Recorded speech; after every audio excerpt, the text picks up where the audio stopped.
బాపట్ల జిల్లా నిజాంపట్నం హార్బర్ వద్ద చేపల వేట బోటులో భారీ అగ్ని ప్రమాదం చోటు చేసుకుంది. జెట్టి వద్ద నిలిపివేసిన చేపల వేట బోటులో ప్రమాదవశాత్తు మంటలు చెలరేగాయి. మంటలు వేగంగా వ్యాపించడంతో బోటులో ఉన్న మత్స్యకారులు ప్రాణాపాయం తప్పించుకుందుకు కిందకు దూకేశారు. ఈ ప్రమాదంలో బోటుతో పాటు వేటకు ఉపయోగించే వలలు పూర్తిగా కాలిపోయాయి. సుమారు 20 లక్షల వరకు ఆస్తి నష్టం జరిగినట్లు ప్రాథమికంగా అంచనా వేస్తున్నారు. సముద్రంలో వేటకు వెళ్లేందుకు సిద్ధమవుతున్న సమయంలోనే ఈ ప్రమాదం సంభవించినట్లు సమాచారం అందుకున్న వెంటనే హార్బర్ సిబ్బంది, ఫైర్ సర్వీస్ సిబ్బంది ఘటనా స్థలికి చేరుకుని మంటలను అదుపులోకి తీసుకొచ్చారు. ఈ ఘటనలో ప్రాణ నష్టం జరగకపోవడంతో మత్స్యకారులు ఊపిరి పీల్చుకున్నారు. ప్రమాదానికి గల కారణాలపై దర్యాప్తు ప్రారంభించినట్లు అధికారులు వెల్లడించారు.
బాపట్ల జిల్లా నిజాంపట్నం హార్బర్ వద్ద చేపల వేట బోటులో భారీ అగ్ని ప్రమాదం చోటు చేసుకుంది.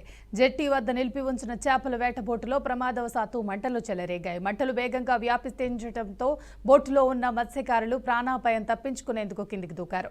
ఈ ప్రమాదంలో బోటుతో పాటు వేటకు ఉపయోగించే వలలు పూర్తిగా కాలిపోయాయి. సుమారు 20 లక్షల వరకు ఆస్తి నష్టం జరిగినట్లు ప్రాథమికంగా అంచనా వేస్తున్నారు. సముద్రంలో వేటకు వెళ్లేందుకు సిద్ధమవుతున్న సమయంలోనే ఈ ప్రమాదం సంభవించినట్లు సమాచారం అందుకున్న వెంటనే హార్బర్ సిబ్బంది, ఫైర్ సర్వీస్ సిబ్బంది ఘటనా స్థలికి చేరుకుని మంటలను అదుపులోకి తీసుకొచ్చారు. ఈ ఘటనలో ప్రాణ నష్టం జరగకపోవడంతో మత్స్యకారులు ఊపిరి పీల్చుకున్నారు. ప్రమాదానికి గల కారణాలపై దర్యాప్తు ప్రారంభించినట్లు అధికారులు వెల్లడించారు. ఇదే అంశానికి సంబంధించి పూర్తి సమాచారాన్ని మా ప్రతినిధి ఫణీంద్ర అందిస్తారు. చెప్పండి ఫణీంద్ర, మీ దగ్గరున్న అప్డేట్స్ ఏంటి? Thank you. బాపట్ల జిల్లా నిజాంపట్నం హార్బర్ లో ఈ రోజు ఉదయం సమయంలో అగ్ని ప్రమాదం చోటు చేసుకుంది. ఏదైతే మత్స్యకారులు ఉన్నారో వీళ్ళందరూ కూడా జెట్టి వద్ద నుంచి ప్రతిరోజు కూడా వేటకి బయలుదేరుతా ఉంటారు. వేటకు వెళ్లే సమయంలో అటు పడవలన కావచ్చు, ఇటు వలన కావచ్చు, అన్నిటిని కూడా సమకూర్చుకొని ఉదయం నుంచి సాయంత్రం వరకు వేటాడి మళ్ళీ సాయంత్రం సమయానికి వారు ఒడ్డుకు తీసుకొచ్చి జెట్టి వద్ద పడవల్ని ప్రతిరోజు కూడా నిలుపుదల చేస్తుంటారు. సో ఈ క్రమంలోనే ఈ రోజు ఉదయం సమయంలో జెట్టి వద్ద నిలిపి ఉంచినటువంటి ఒక బోట్ లో మంటలు చెలరేగాయి. మంటలు చెలరేగడంతో అక్కడ బోట్ లో ఉన్నటువంటి ఏదైతే మత్స్యకారులు వేటకు వెళ్లే సమయంలో ఉపయోగించే వలలన్నీ కూడా దగ్ధమయ్యాయి. దాదాపు కూడా 20 లక్షల మేర వరకు కూడా ఆస్తి నష్టం వాటిల్లినట్లు కూడా మత్స్యకారులు వాపోతా ఉన్నారు. ఏదైతే వేటకు వెళ్ళడానికి మొత్తం అన్ని కూడా సిద్ధం చేసుకున్నాం, మాకు వేటకు సంబంధించి ఆహారం కావచ్చు, అదేవిధంగా ఇతర సామాగ్రి కావచ్చు, అంతా కూడా సిద్ధం చేసుకొని వెళ్తున్న సమయంలో ఇలాంటి జరిగిందని చెప్పి కూడా వాడు కన్నీటి పర్వంతం అవుతున్నారు. ఈ మంటలు అదుపు చేయడానికి అక్కడే ఉన్నటువంటి హార్బర్ సిబ్బంది కావచ్చు, ఫైర్ సిబ్బంది కావచ్చు వెంటనే అప్రమత్తం అయ్యేసి ఆ బోట్ ని ప్రాణ నష్టం ఏమీ జరగకుండా మంటలను కూడా